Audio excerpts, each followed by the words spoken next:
talk shit during this time anyway. Like it's a good time to get people to like have a look behind the scenes.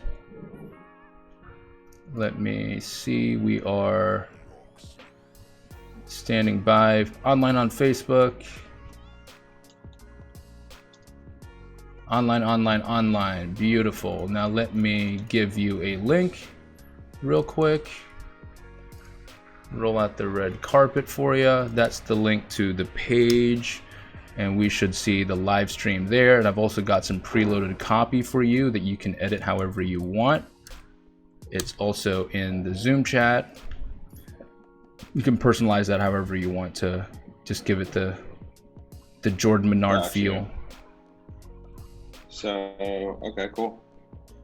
So just post this on my wall? Just punch this on wherever you want, baby.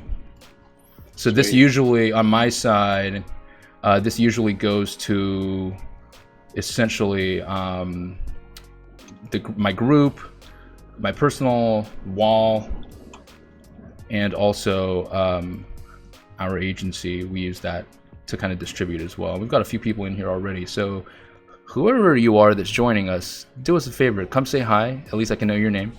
And drop us an emoji if you can hear us and you can see us too. What's up, guys? What's good? What's good? Let's get the share train going on.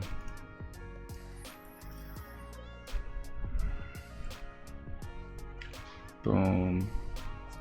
Posting here. Let me make sure I move that over as well. Awesome.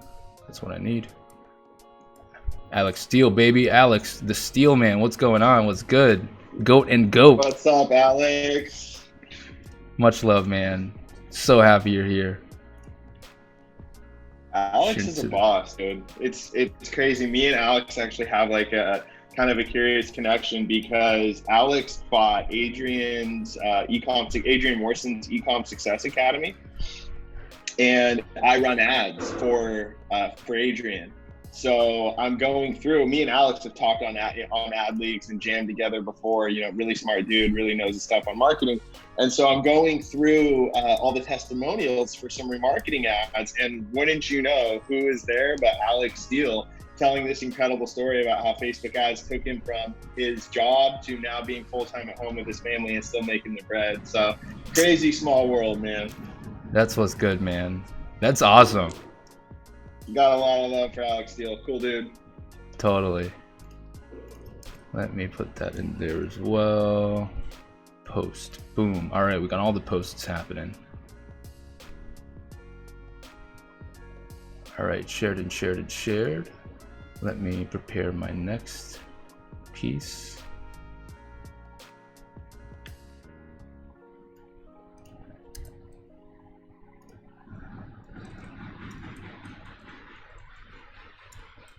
And boom. I swear I need to learn how to do like a few things at once. Like, for example, hold a conversation while typing. Once you do that, let me know. I know, right? Get in a lot less trouble at home. Oh man, I can't, dude. You know what's crazy? Like, I was just thinking back to when I came to see you in San Diego. That was only in January. It feels like forever ago. Feels like forever ago, dude. Forever ago. It's so, like so nuts. Are you guys still shelter in place? Are we still what? Is it still shelter in place in California? Like, is it still full lockdown? Yeah, pretty much. You have to wear a mask everywhere you go. It's everywhere.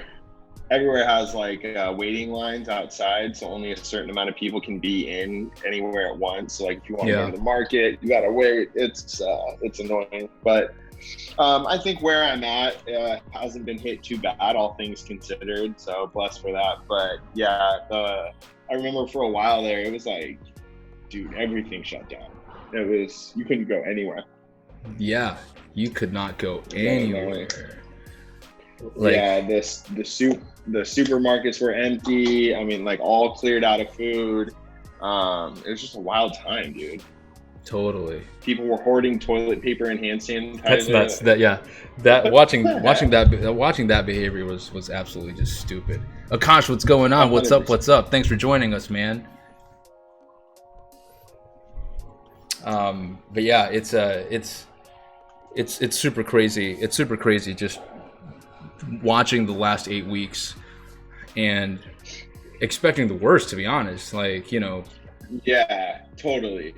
And like one of the things I've been doing is like, I remember when it first happened, I thought this was crazy and there's just no way it would last. But then I started to realize like, this is how it is now. And you just better like kind of buckle in, because, you know, we're in for like another 6 weeks minimum, in my opinion. So, man, can't wait to talk about that and dig a bit deeper on your thoughts on that, because I'm with you there. I think there are a bunch of people that kind of think that we're in the clear. Like here in Australia, for example, you know, restrictions are starting to loosen up. Bars are open.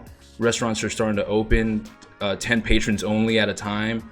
But that means that the populace think that we're kind of in the clear. There's a large part of the population that think, oh, we're in the clear now. Everything is going to be kind of okay. Right. Then there's the whole economic ramification, which is like, what are unemployment numbers looking like now in the U.S.? Like 30 million? Yeah, it's wild, dude. And what's really crazy is I've had people, you know, unemployment numbers are they're approaching, you know, really like historic highs. You know, we're seeing like some macro trends of the amount of people. We're also seeing a ton of fraud. A lot of people fraudulently skyrocketing. Yeah, a ton. And so like something I found super interesting is I know someone who was just like, as a server, and they're now getting like $60K a year with unemployment, you know, 5 Gs a month. And that was more than they were making as a server. So really fascinating to see how everything has shaken up. And I think that this is going to be, we're going to feel the second and third place impacts from this for a long time. And I think we'll see impacts in virtually every aspect of the economy, including housing. Yeah, man, it is. No one is safe. And it's funny, right? Like, you know, I was watching that one video of Jordan Belfort, give me liberty or give me death, and he's just going on this like rampage. Yeah. But it really represents a slice of the populace. They have, some of them are literally like, you know, I'd rather live free than live the way I'm living now, and then some other ones are a lot more, you know, what's the word to use there? Applying a lot more socialism, I guess, in terms of, oh, but common good, I should stay at home.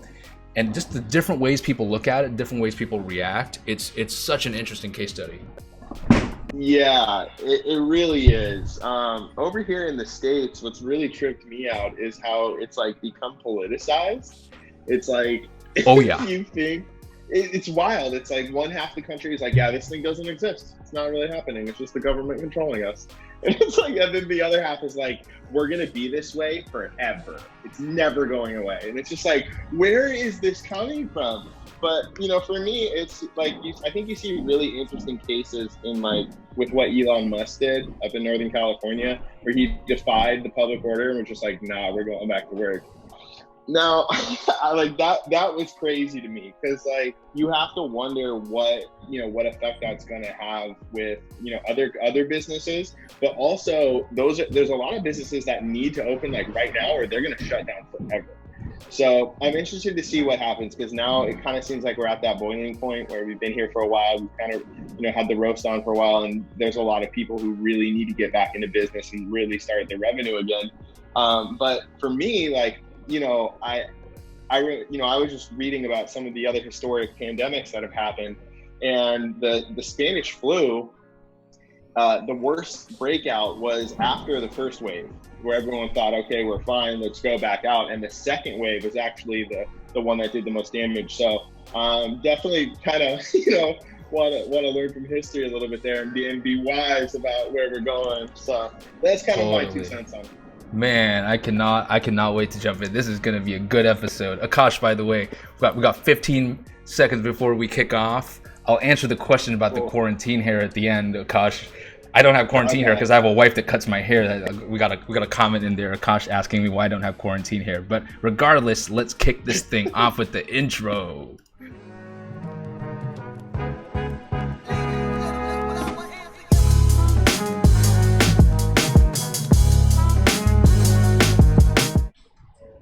Welcome everyone to another Growth and Greatness show live. Today I've got the man behind the gurus. This guy's been elusive for a while. Like I think before he even jumped on the scene, no one even knew he existed, which is a beautiful thing. This guy's an absolute ninja. Jordan Menard, I call him a really good friend now. We've gotten along and had multiple conversations since I first met him. I want to introduce him properly, and then we'll throw it over to Jordan real quick. Now, Jordan Menard is an 8-figure media buyer. He's an agency owner, and he's the founder of Traffic Pilot. And Traffic Pilot's an e-learning platform that creates full-stack media buyers, copywriters, and entrepreneurs. We'll definitely grill him about that once we get deeper into the show. More importantly, or more impressively, I guess, for the clickbait here, this guy's worked with Sam Ovens, Ty Lopez, Robert Kiyosaki, Dan Loke, Adrian Morrison, or the Morrison brothers, and the Wolf of Wall Street himself, Jordan Belfort. That's just to name a few. And this guy's been the media buyer and the marketer behind the paid ads for these people. So I can't wait to jump in. So without further ado, let's jump on over and let's meet Jordan. Jordan, what's good, my man? I'm so happy that you took the time to do this. What is up, dude? It's great to be here. Great to see you again. I'm actually in right next to my backyard where we were hanging last time you came over when you were over stateside. So good to be back, man. Good to see you. Good to see you. When we last met, the world was a different place. We are where we are now. I definitely want to touch on that in a moment. But before we get there, let's focus on the man in question right now. How do you before you started in this game, what were you doing before that? Yeah, dude. So great question. It's my journey into online marketing is definitely not like the blue chip prospect route. You know what I mean? I was not a first round draft pick by any stretch of the imagination. So like when I graduated high school, like I was that kid in school who like I got okay grades, but like I didn't really try, and I was always absent and like ditching school and just like kind of because I couldn't see the purpose of it. And when I graduated high school, I didn't know what I wanted to do with my life in any way, shape, or form. I just knew that I wanted to move out, have fun. So I got an apartment by the beach with some friends, and I actually like, dude, talk about the sign of heading nowhere fast. I got a job as a custodian, a substitute custodian at my own elementary school. So like, yeah, dude. A substitute custodian. A substitute, yes, I was like traveling. I would go to like different locations and like be the custodian when the custodian was sick, and it was like everything you would imagine. I cleaned up little kid puke one time in the lunch area, had the bathrooms, the trash, had a full routine. And, I hated it. Like, I hated it. And so after that, I figured, hey, like, I hate this like fixed salary thing. I want to find a way to sell. I had no idea what I want to do with my life at all.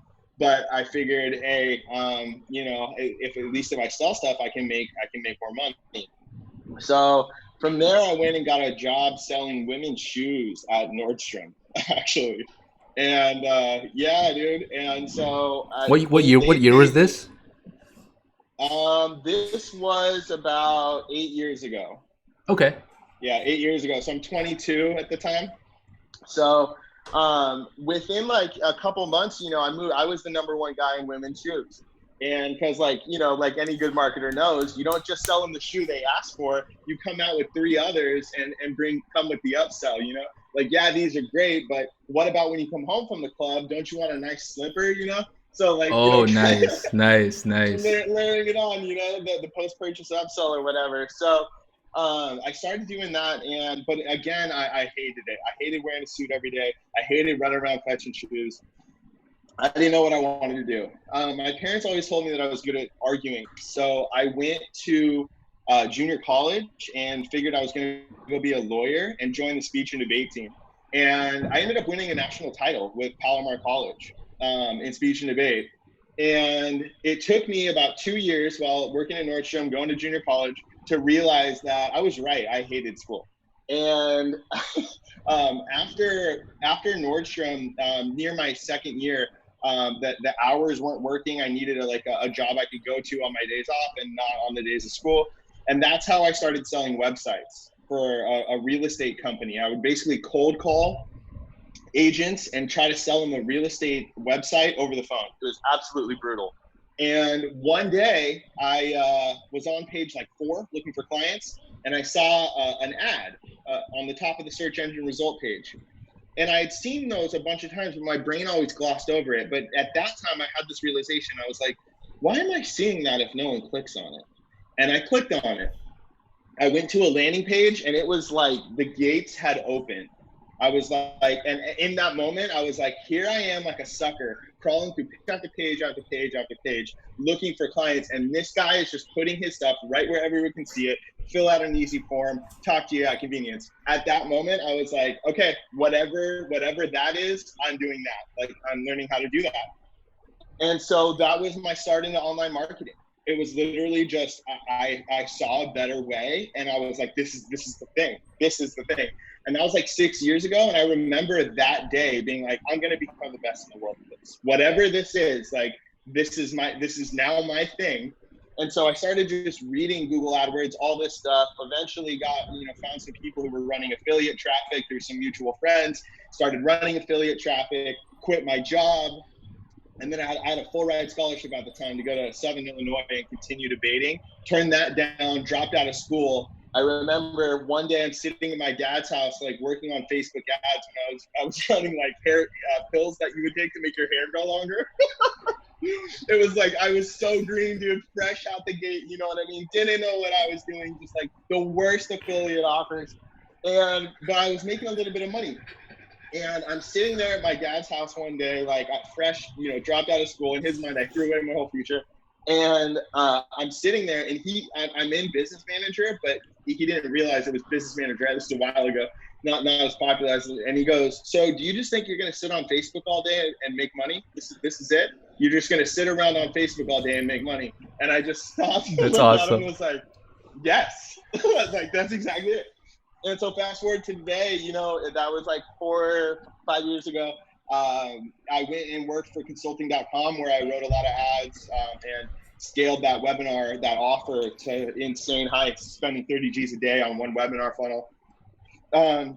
After that, I started my own agency, did some consulting for guys like Dan Locke, Jordan Belfort, a lot of the big names. I currently still write ads for Bob Proctor, the Morrison Brothers. My agency works with Agora Financial. We have a collection of offers from them that we run at pretty high scale. And, overall, we're, I would say my agency minimum, 15, 20 a day across a select group of clients we spend a lot with.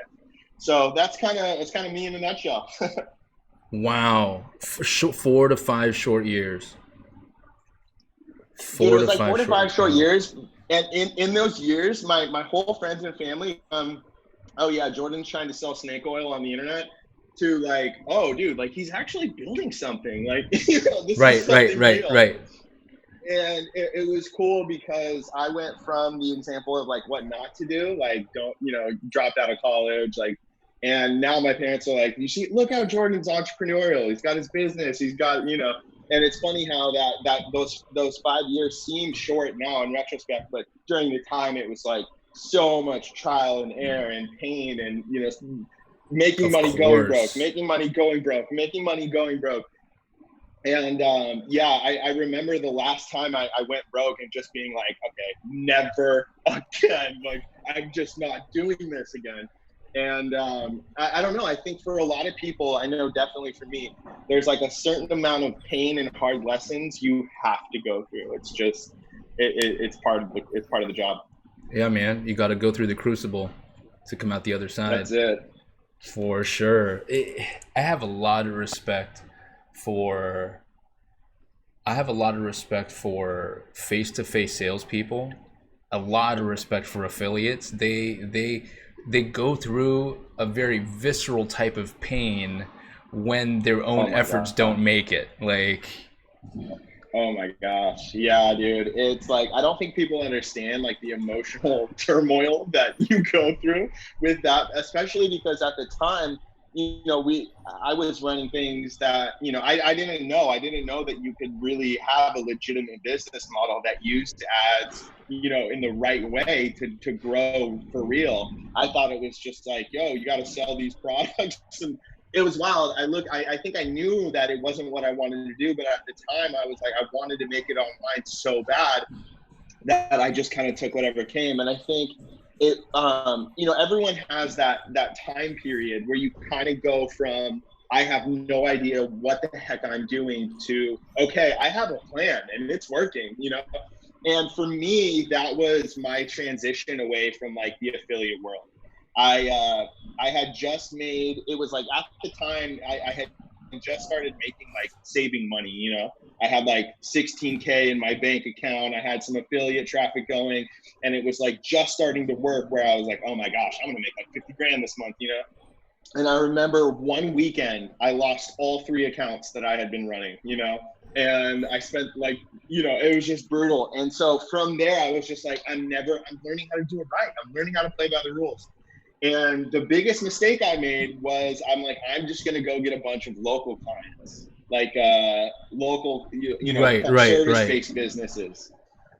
And I thought that was it because I was like, they need someone. I can build ads for anything, whatever. And that led me down to starting, my first startup and, got some agency clients. But by the time I realized how to run a P&L and how to, like do the basic things of business, I was working all day and making like 3 grand a month. You know what I mean? And I remember thinking like, I'm not an entrepreneur. Like I'm just not like, Wow. this isn't for me. Yeah, I shut down the agency. I passed off the clients. Like did everything, paid the Wow. last tax bill with like the last amount of money I had. And I moved to New York and went to work at consulting.com. And that was where I realized that I just didn't have the model. The model wasn't right. The business model was flawed, and I was doomed before I started. And if I fixed that, it was kind of like a eureka moment. It's like, oh, I'm not a complete failure. Oh, sick. And so from that, from learning from that mistake, I think I've really, really obsessed over the business model that I'm running and made sure that it has enough juice to go the long haul. And that's been really the thing that's made us work for as long as we have. That's super awesome.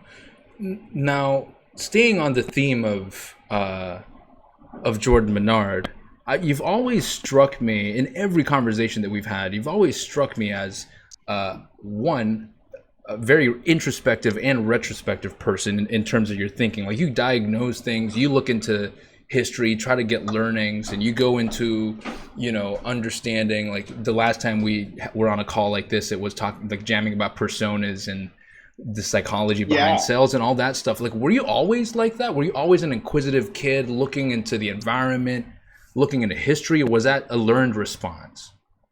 Yeah. So I think that was always like kind of me in some way, but it's also been a learned response. So like, I think it's always been me in the sense that a good example is like my parents always tell this at like family reunions and whatever. I was like, dude, I had just learned how to like walk and talk. It's like little tiny Jordan, like toddler status, and like I'm saying my sentences all backwards, and how kids do. And my dad's best friend Kevin was over hanging out, and a moth came in the house, and it's like flying around, and like I'm like all fascinated because like I'm a little ADD child. And I asked Kevin, I'm like, Kevin, do moths bite? Like, do they bite? He's like, no, dude. Like, moths don't bite. And I'm like, well, then how do they eat? And he's like, what? Like, why is a 3-year-old asking me this? And so like I think my brain has always kind of been geared towards like, well, if A must be true, then and Right, it's been right. inclined towards logic. But I think the introspection part came when I got older and I realized that I had to do something with my life instead of just wasting my time and partying and doing whatever. And I started to realize that I thought, hey man, I've always been anywhere I sold, I was top. When I did speech and debate, I won. I was like, but when my method started to fail, I couldn't figure out why. And I think the introspection really came at that time. where I learned that I'm the reason for all of my problems, right? Everything bad that happens to me is because usually it's because I did it or I didn't do something. But at the end of the day, life happens for me. It doesn't happen to me. And I think once you kind of realize that and you truly believe it, introspection becomes just a natural part of the process of like, okay, well, why didn't that work? In the same way that I would look at like an ineffective landing page, I would analyze my own behavior in the same way and be like, why was that approach ineffective? And I think it's those, that's how you gain self-awareness and growth. And ultimately, those are the things that make you a good businessman. Amazing. That line, that's a quotable quote if I ever heard one. Life happens for me, not to me. And it's not to me, yeah. That's such a powerful thing that I think a lot of the people watching this can take away from it. That there's a lot of I call it jellyfishing, right? Happening. I see this phenomenon where people they're just like a jellyfish, just a slave to the wave. Whatever current happens, they're just following with it, almost feeling like they're powerless, or that's the narrative they tell themselves. And having done this number of episodes, this is episode 15 right now, so having 15 conversations so far, what I've noticed to be the unifying thread always is the fact that there is this focus and there isn't a victim mentality. It's very much self-ownership. Right. Good things happen because of me. Bad things also happen because of me, but it's me. I'm in the driver's seat. I'm not the passenger. Yeah, and there's real freedom in that, I think the reason that you notice that among these people is because you're probably like, I don't think it was always good, right? It's not always fun to take responsibility for in such a real way. But I think once you do and you get past I'm a stupid idiot for that one time I failed or said something stupid, and you realize like, hey, this is part of the process. I'm a normal person. I make mistakes. You stop being bound by those like really, really, really ridiculously high expectations for yourself that you wouldn't put on anyone else, but you put on yourself because you think you deserve the mistreatment or any of the weird things that entrepreneurs do. I think so much of that is remedied with okay, it's all the good, all the bad, it's all me, and whatever happens is my fault. And then just taking it in stride. I think the second thing is learning how to kill your ego is just so key to being good at this game, because absolutely it just all day, right? Like, and I noticed that with my employees the most. Like when I used to think like, my employees do what I say because I pay them. And I think a lot of businesses have that kind of mentality. That you got to do what I say because I pay you. And I think employees will kind of like be like, well, if that's the tone they want to set, like he's technically right, I'll bite the bullet. But what I've noticed and how my agency runs well and how I get a lot out of each employee is like, I talk to them like it's their agency. I'm like, the one-man department thing and their agency. And I'm just like, you're the one spending your life working here. What do you want to do with this? And when you pair what you're doing right now with where you want to go in life at large, and you break down this is my shit, this is my agency, this is mine, you move away from that.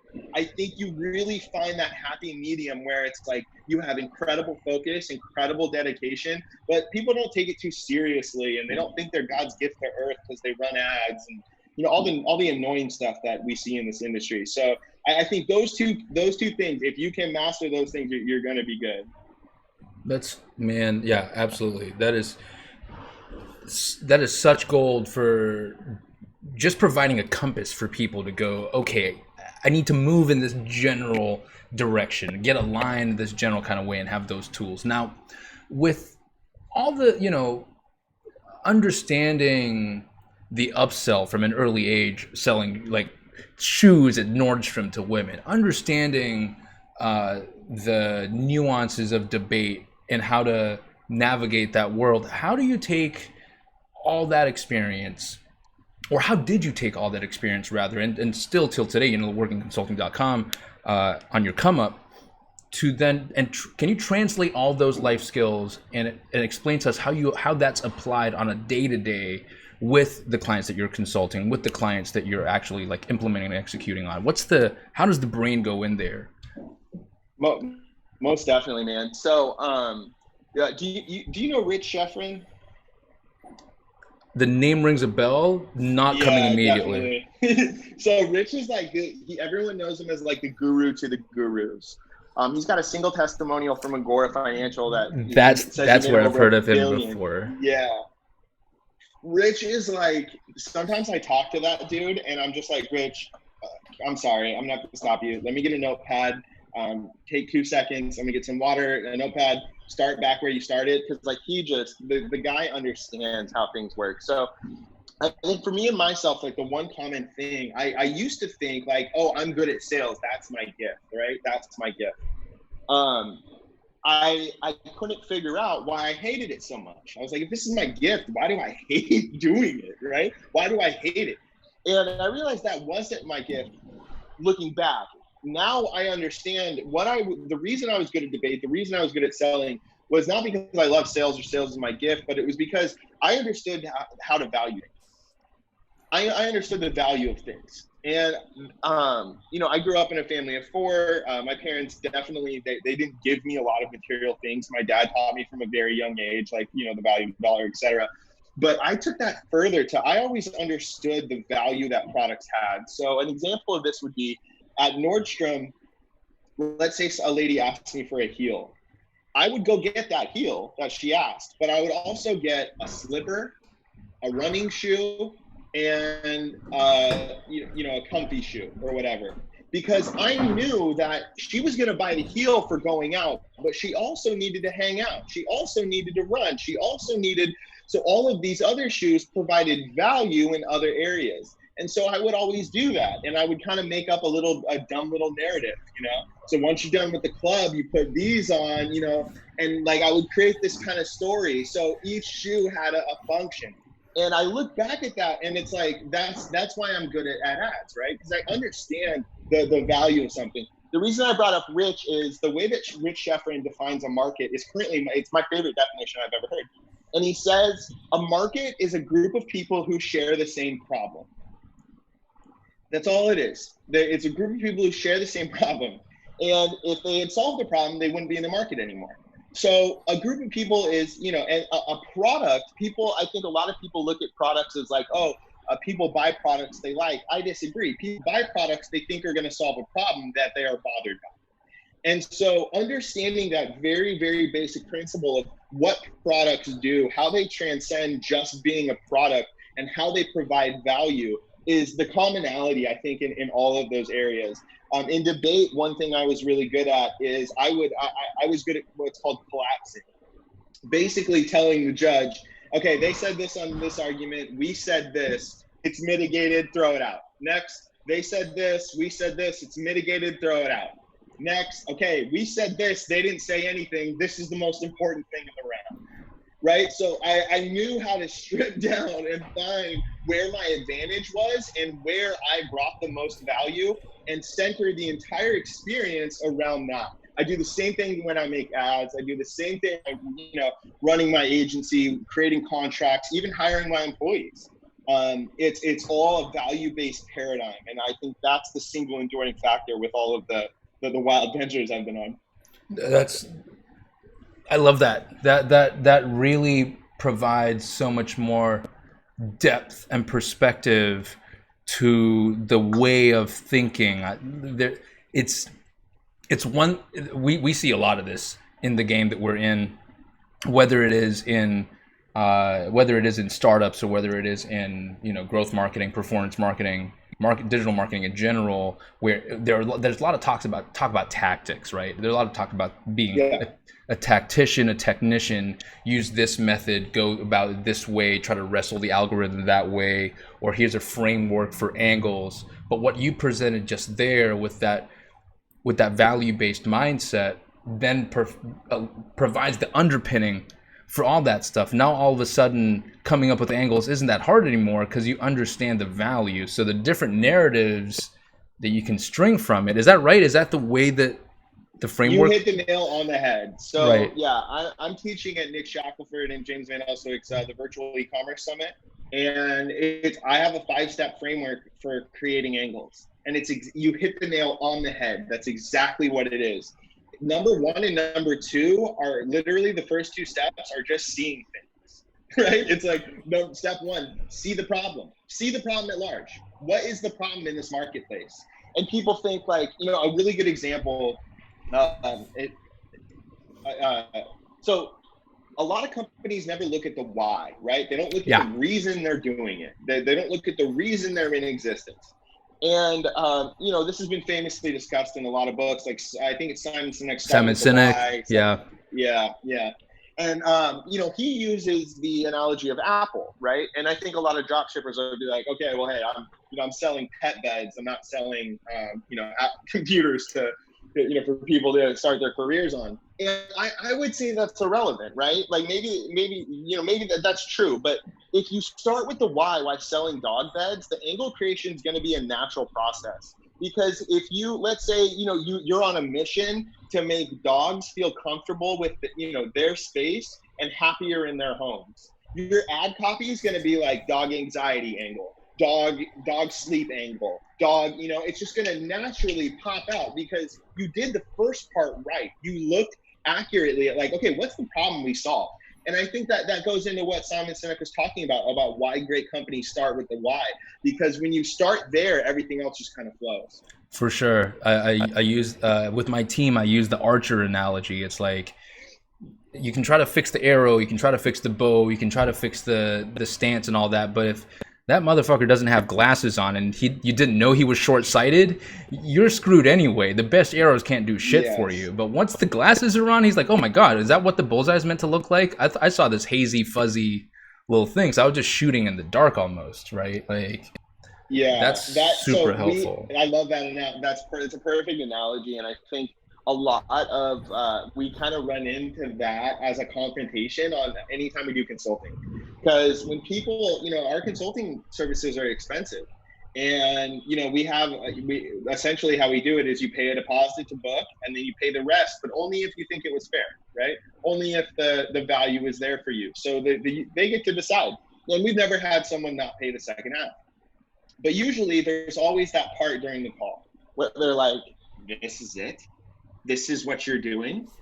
Like this is what everyone does. You're telling me that we have to come up with a really creative angle, do 3 through line tests, and you're gonna run a CBO with 3 ad sets and dynamic creative. I'm pretty sure I tried that. And I'm always like, yeah, but you didn't try it like this. You didn't do all of the little things right beforehand where the campaign process is easy. You just throw that shit out. You already know what it's about. And so, I've noticed that in a lot of things in life are like that. It's everyone focuses on the result when in actuality, you should only focus on the process. Let the result be a byproduct. Amazing. Man, my brain is just getting blown right now because it's getting so succinct and so pointed, and these are very applicable. They're not tactics per se, but they're very applicable in terms of perspectives and just overall just strategies, right? So I call them like framework issues, right? Exactly. They're details of your framework that is kind of the prima facie step to approaching any problem, right? Like how you find a solution to something is totally dependent upon what you value, because that's going to determine what you see as a solution, but also what you see as a problem. You know what I mean? Like you said earlier with that Belfort video, like Belfort really, really values freedom and moving around and stuff like that. So the method, the COVID crackdown, that's a serious problem. Whereas someone who values their health is going to look at that as a solution. And so the framework question that we're talking about, it's not as black and white as like step 1, create campaign, but it is just as applicable.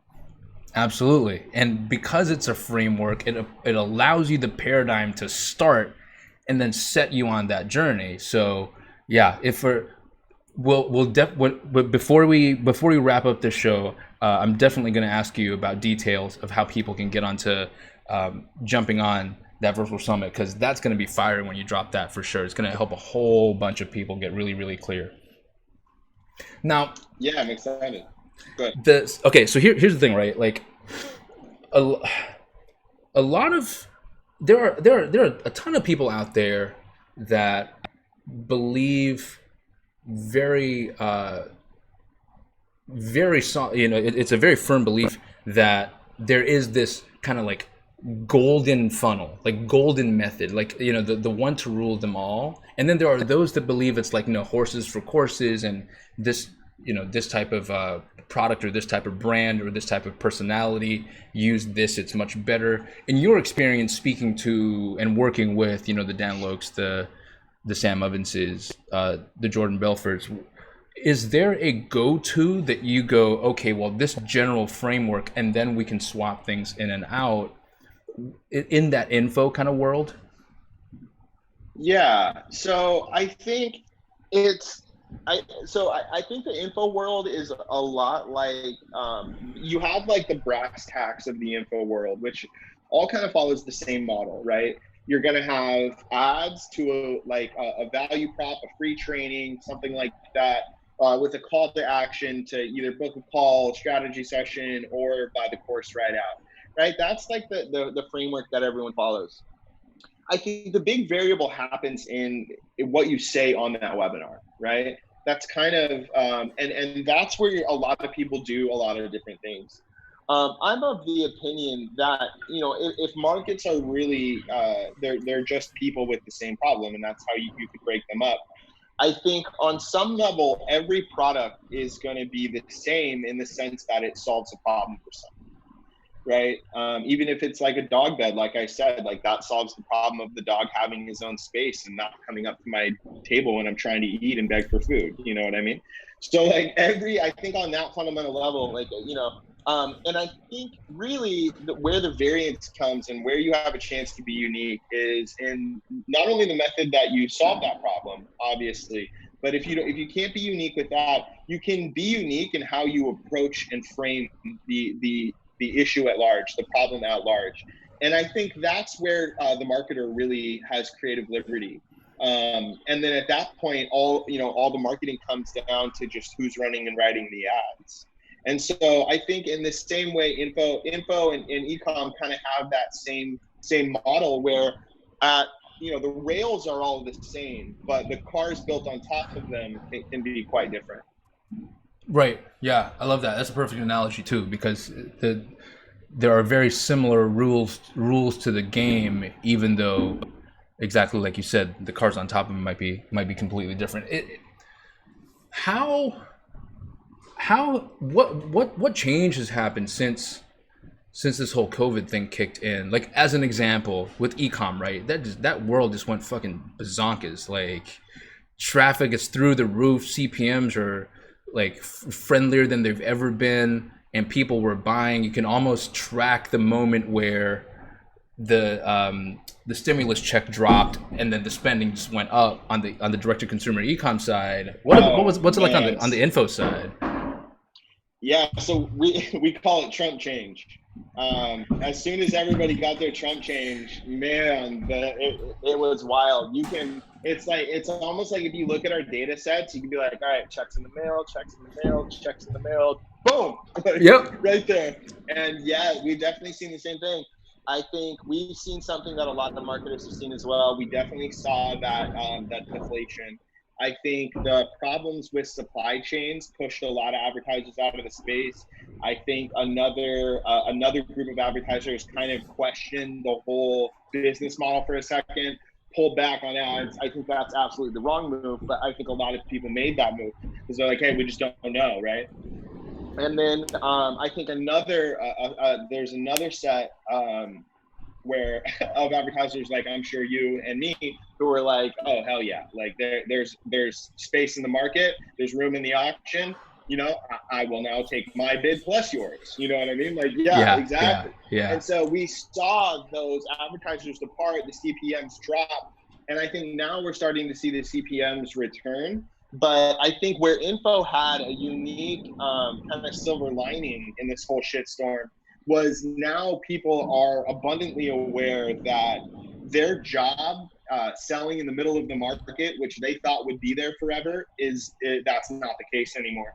And so I think people are more prone to look for alternative methods of commerce and making money. that that will not go back to normal. People will remember the pain of this incident, and I think for the info market at large, that's a good thing. Amazing.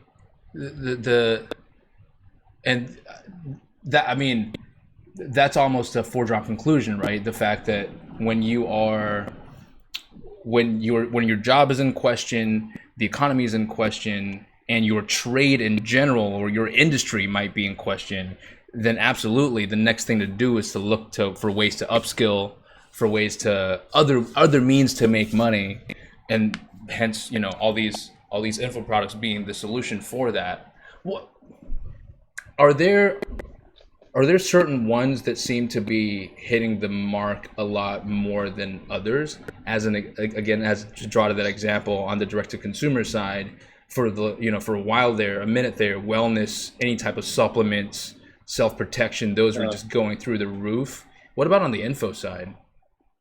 So on the info side, I represent quite a wide variety of info products and offers from a lot of like really high level folks.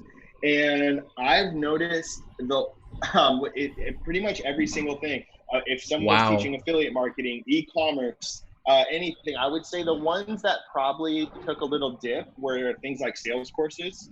Right. People are looking kind of to move away from the I have to talk to this person to make money type of model. And I would say we maybe saw a dip there. But again, this info really is, it's going to survive downturns in the economy because a good info product, one, it works. So it actually will take someone from a position where they don't know anything to a position where they can run something and make money.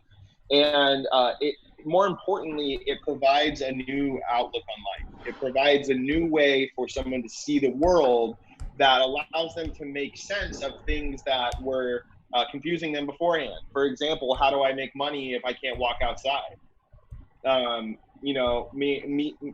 For me and myself, and running the agency, even when everything shut down, I would still go to the office and just work there by myself because everything was the same. It was just I wanted to keep as much normalcy as I could. And so I think people, if an info product offers that ability, that transformation, it's going to survive no matter what vertical it's in. Beautiful. So this is a contentious one. There are those amongst the performance marketing world that believe that media buying is still very much a technical game. And then there are those that have opened up to the fact that they look at it a little bit more holistically and they go, wait, there's another piece to that. There's a creative mind that needs to be in that mix as well. It's not necessarily everything left brain, right? Yeah. Where do you stand on that? Because I know that your technical prowess and the way you come up with angles, like you're even keel on both sides. Yeah, so my entire life, or my entire career in this game, I've always been a major believer. I remember when back to my affiliate days, when I was first getting this trying to get this offer to work, and I was probably about, I don't know, 4K in the hole on this offer. I had tried about 5 different ads. I wasn't even making angles at the time. I was just throwing shit at the wall, hoping if it stuck. And I was using the same buying tactic every single time. So the campaign structure wasn't changing. And one night I worked till like, I don't know, probably midnight, putting all this stuff up and new ads. I launch it. I go out to the bar to play pool. I stay out too late, get a little too buzzed, come back home, wake up at like 1 in the afternoon. I'm like, oh my gosh, that huge campaign I just launched, I don't know what's going to happen. Maybe I just lost $800. I go check and I had spent $800 and made $6,000. There you go. And I just remember, and there it was. And so I remember that moment really well because it was the first time I tried the exact same buying, but I swapped out the ad and everything worked. And so I think from that time, I was like, the creative is the most direct lever I have. I think what happens is a lot of media creative is the hard part.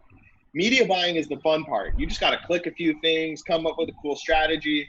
And so now where Facebook is going, I believe you only need one person now. The buyer and the copywriter can be the same person. And I believe the person closest to the problem is the best one to solve it. So the guy looking at the data all day and seeing what ads are working is probably going to know what the creative messaging should say. And so we removed that distinction entirely and said at our company and said, hey, look, you need to be a full stack buyer, someone that can write the ad and then do all the tech launch, data analysis, everything. And I believe there's enough hours in the day for one person to manage all of that. And so I'm very much of the opinion that they're both equally important, but at the end of the day, it's all a creative game that we play. Amazing. And the answer might be exactly the same, but I think it's worth asking anyway. With all the people that you see out there in the various different forums that are, keen to get into the media buying game, or are already in the media buying game, what do you see is the biggest misplaced paradigm or misplaced perspective? Is it the same? Is it the same thing that we were talking about just before, the fact that creative is the biggest lever, or are there other things that you can add in there too? Yeah, I think there's other things that you can add in there as well. I think too many people look at ads as like the end all be all of the process. I think people forget all of the other things that actually make more of a difference, right? Like I look at the example of like thinking about like what's a better use of your time? To spend 5 hours thinking how you can tweak your cost cap bid campaign to nudge a guy out in the auction spot and hopefully like that has like a 10% success rate, right? 90% of the time that's a waste of time, 10% it works. Whereas if you spent 5 hours thinking, how can I make the experience for opening my product better? How can I make when they first open that product, how can I make that more exciting? I think that's probably the biggest thing that people get wrong is they focus too on things like marketing, too much on things like, that generate the immediate sale and less on the experience that the user has. What happens to me when I buy your product? Is there a transformation? And I think if the number one thing is right there is how someone participates or experiences your brand. And if you make that number one at all times and make the ads flow from that idea, as opposed to just, we're going to drive so many sales with a 66 ROAS. I can't wait to post the case study in ad buyers. You're not going to get there. Yes, so totally. that's the thing I would say. It's the experience. It's holistic. I hear you. Absolutely. And for all of y'all watching, this is the midstream break. If you know a friend that needs to see this, Jordan's dropping some absolute fire right now. So make sure you tag a friend that needs to watch this. And also, if you have any questions that you want me to fire off at Jordan that might be able to stump him, I'm always trying to play a game where I'm trying to stump the people that I interview. Have not passed that test yet. Have not been able to stump anyone. I've got some sharp tacks in front of me always. So if you have any questions, throw them in the comments. I'll be able to read them off as well as we get closer to the end of the show. Now, with that being said, I think this is a question that possibly is on the tip of everyone's tongue that's watching this. What's it like working with these people that hold so much online influence? And surely it has to come with egos. Surely it has to come with its own little nuances. When you went, going in, right? Like going in, is that do you just brace yourself and go, I kind of know what to expect already from these types of individuals? Again, I'll frame with an example. Because I used to work in TV, I used to work with a lot of celebrities, and you can kind of tell most of the time I get pleasantly surprised the other way, but I brace myself for a certain type of person before I open the door and introduce myself day one of work. Yeah, most definitely. So definitely brace yourself for impact, right?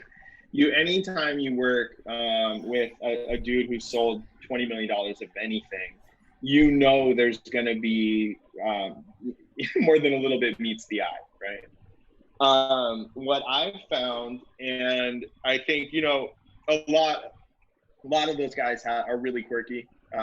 You know, they're very, very much themselves, to put it in the best way I can. And you know, I'm understanding of that. I'm good at just letting those quirks go by. I think the ego thing definitely comes into play, and it's very hard not to, you know, when hundreds of people have paid you Of thousands of dollars to course. learn to, you know, yeah, it makes sense. And so I think I've often been pleasantly surprised myself. But one thing I will say that every one of those people have in common is that their time is like, I mean, they're straight Heisman with it. You know, they are like overly defensive of time. Any meeting that goes too long, you know, they'll just walk out, kind of thing. And I know that's a common trait, and it makes sense because they have so much to do. They're pulled in so many places, and so I think working with, you know, all of those really big names and kind of seeing how everyone does it and writing ads in their first person, you know, that's one of the things I'm really good at. You kind of realize how each guy has really taken whoever they are and whatever their personality is and used every bit of it in some type of marketing scheme. And there does become this almost character and the real person thing that can evolve, you know. But overall, I would say, you know, you just got to remember they're regular people just like you. They did really well and have like massive followings. One other thing I think is really funny is, and people don't think about this when they send them, but like a lot of people will throw themselves like at those figureheads online, like send messages like, dude, and some of them are hilarious, and I always wish like I could see their face if they thought they were sending it to that person, and then I'm just like sitting there like, yeah, you know what I mean? And so it just cracks me up. But yeah, I would That's say so. you definitely learn a lot about like what makes someone kind of break through the noise of social media and stand out when you work with so many of these people. For sure. And let's dig a bit deeper there then. What is it that help that do you think is the ingredient or a collection of ingredients that help these people burst through that threshold? Because there is a lot of noise. Lot of noise, lot of noise. Yeah, so a few things. I think it all starts with this straight up desire to manifest it, right? It's like no, I'm doing this, and a million people can tell you not to do it, and it literally will have zero effect. And Wow. so I think all of those guys really just don't care on what people think of their ads. They're, you know, every single person I know on that, like they could read 100 comments that say like you're an idiot, whatever, and they would just laugh. Right?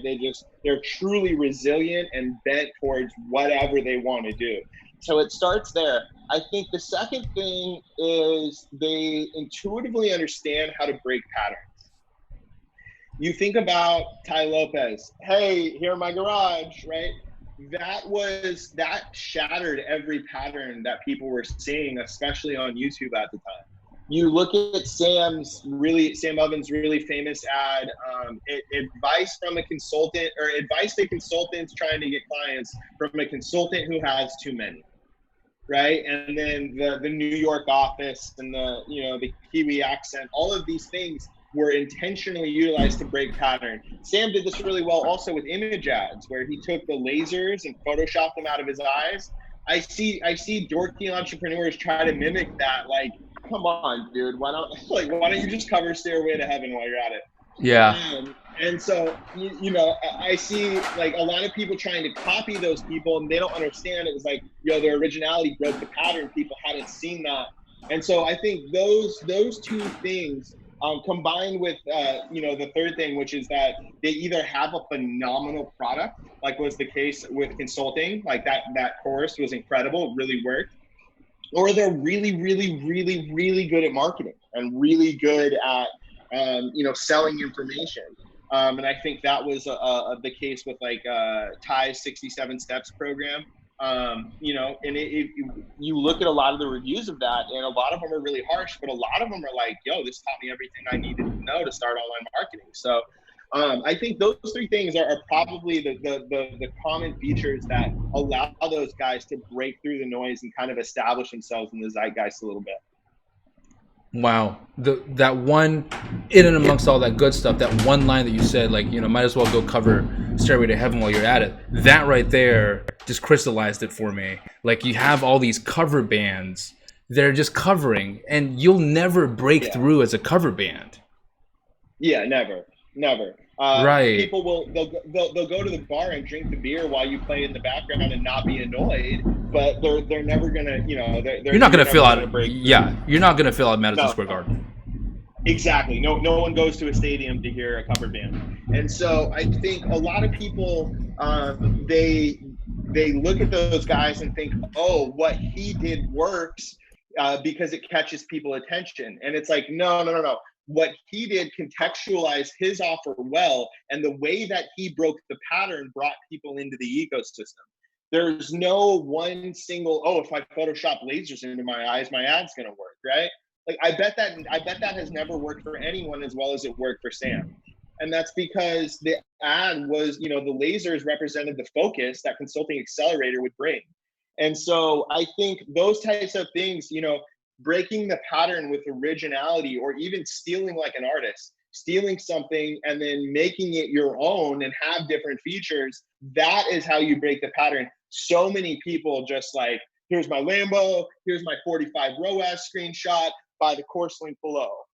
You know, it's just like, go away. I can't stand you. Yeah, totally. It's so cringy. Totally. No, the moment you said that, the whole like might as well cover Stairway to Heaven, that is really, it's set in my mind. I finally got it in a very real visual way. It's purely that fact.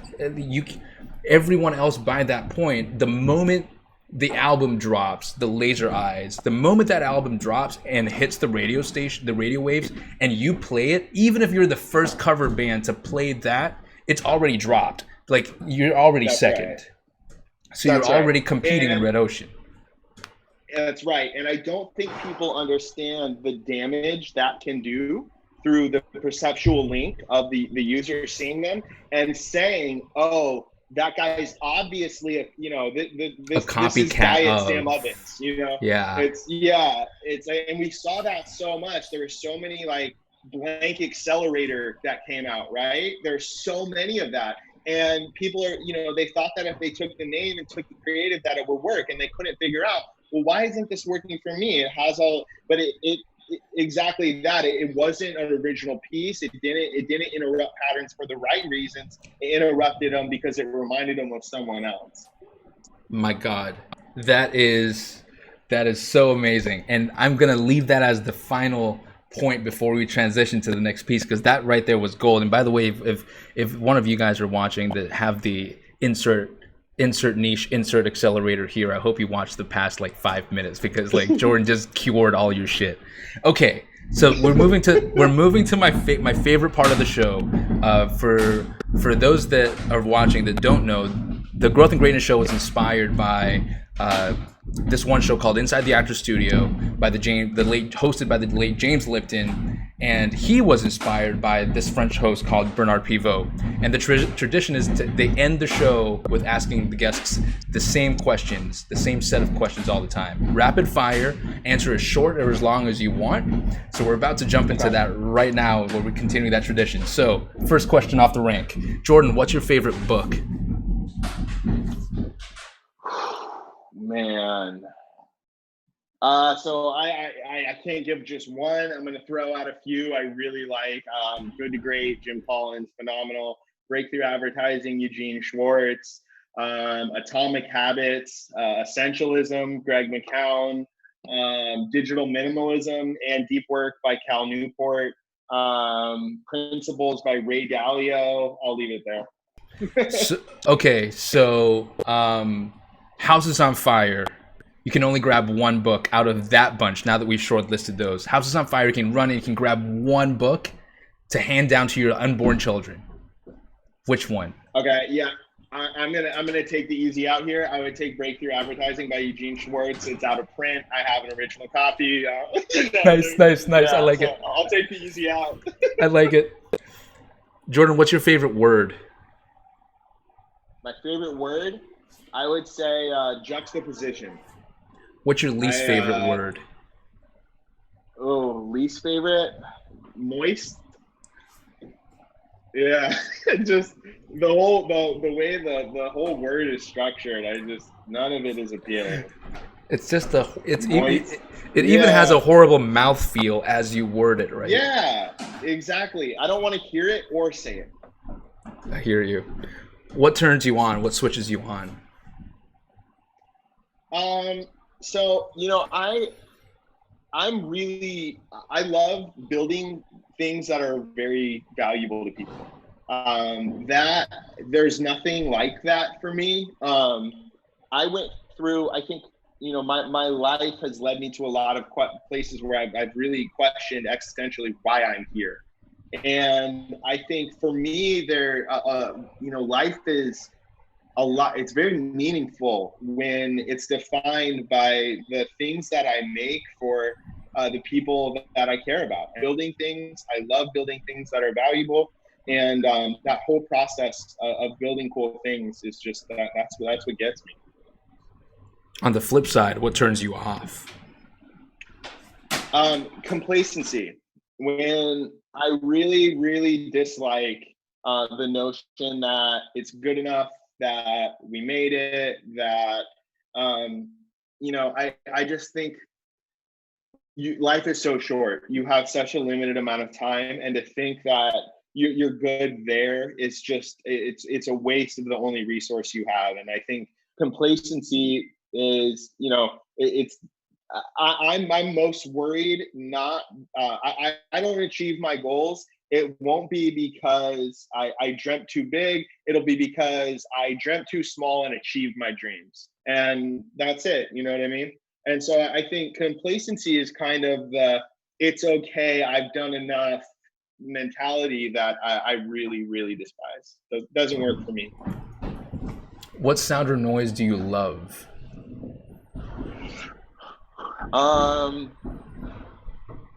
So my my dog has this like little growl that's like the cutest. It's like a wow. It's That's just cool. the cutest little sound. And that and good music. I love good music. But my little dog's yelp when he's excited to see me after I come home from work is probably the best sound. And what sound or noise do you hate? Fire alarms. I can tell you right now. I normally like stay kind of like in my zone, and I don't really let things get to me. But if a fire alarm's going off, you'll watch me lose my cool quicker than I like to admit. It bugs me, dude. It's like I think it's the anxiety, like the loud noise I hate, and then I'm like, it's gonna go again. It's gonna go again. So I think that's the sound I really despise. That just gave the house on fire scenario first story a lot more depth now. Yeah, exactly. And I know where Breakthrough Advertising is, so I wouldn't have to be in the fire long when I grabbed it. Gotcha. What's your favorite curse word? Definitely fuck.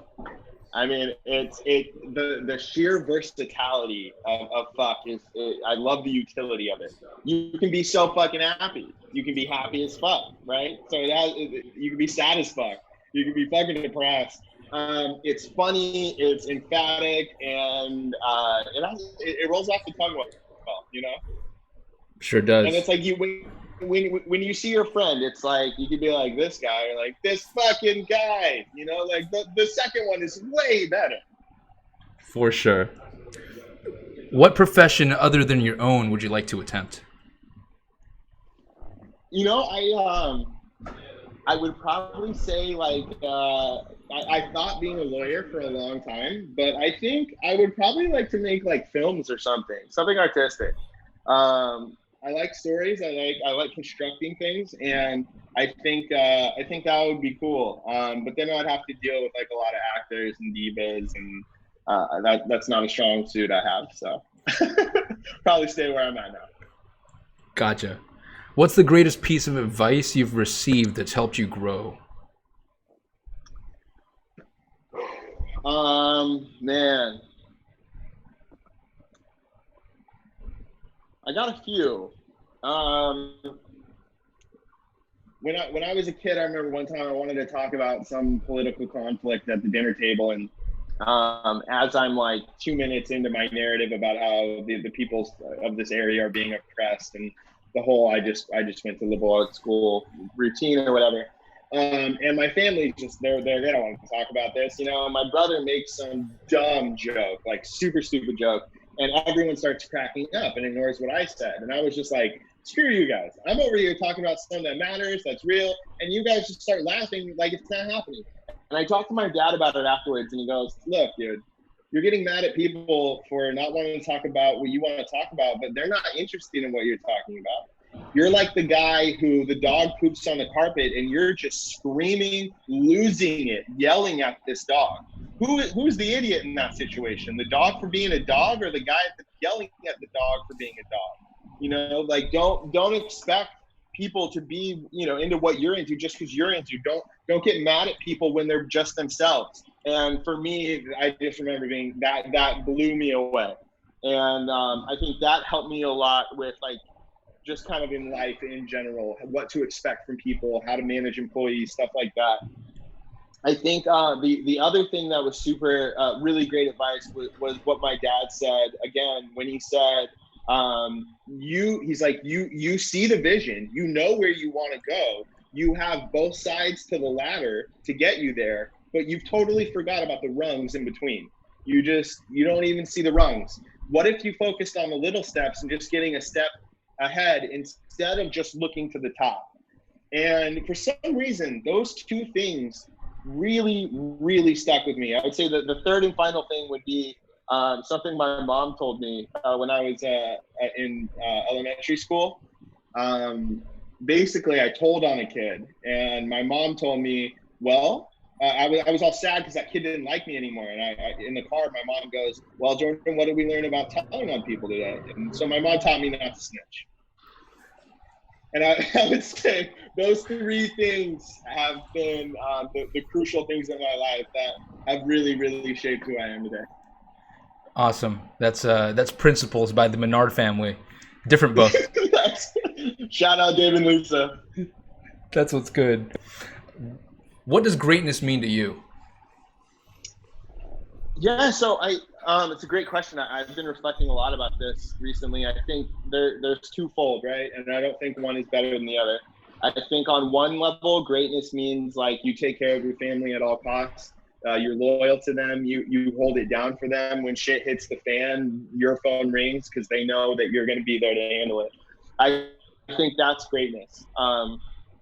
I I had a family member pass, and I was blown away because the dude took care of his will and funeral arrangements for himself before he died, so his wife wouldn't have to do it for him.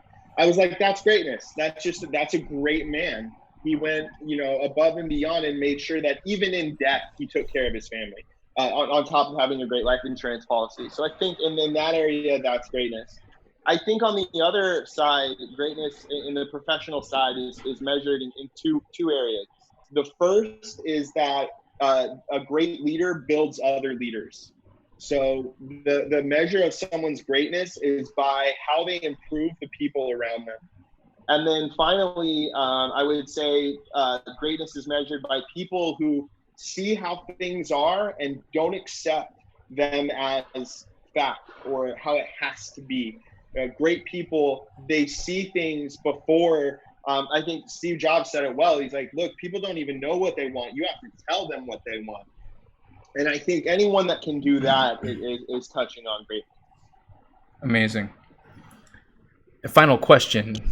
If heaven exists, what would you like to hear God say when you arrive at the pearly gates? I would like to hear Well, Jordan, you were shaky in the first half. I'm not gonna lie, but things cleaned up near the second act, and you did all right. Nice. That's awesome. And there it is, man. Those are the 13 questions. I appreciate you for that. That was super fun. Absolutely, man. I feel distinguished now. I'm here. Man, I'm so I feel distinguished because I got you here. Oh my goodness, are you kidding me? So Anytime for you, man. I love this stuff. Much love, baby. That being said, I want to stay respectful of your time. Our time is up here. Everyone watching, I hope you can join me in thanking Jordan.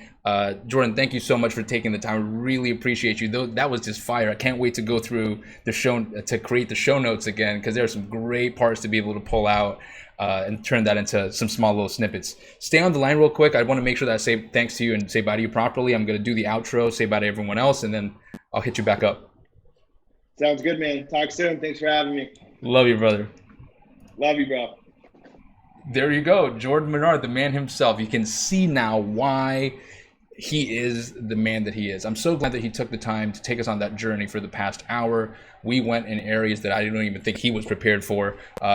Life before marketing, life during, dealing with the people that he deals with and works with, and the different types of personalities there. I really enjoyed this episode. I hope that you did too. Now, if you did enjoy this episode, do me a favor. If you're not already, subscribe to the YouTube channel. If you're on the Facebook page, give us a like.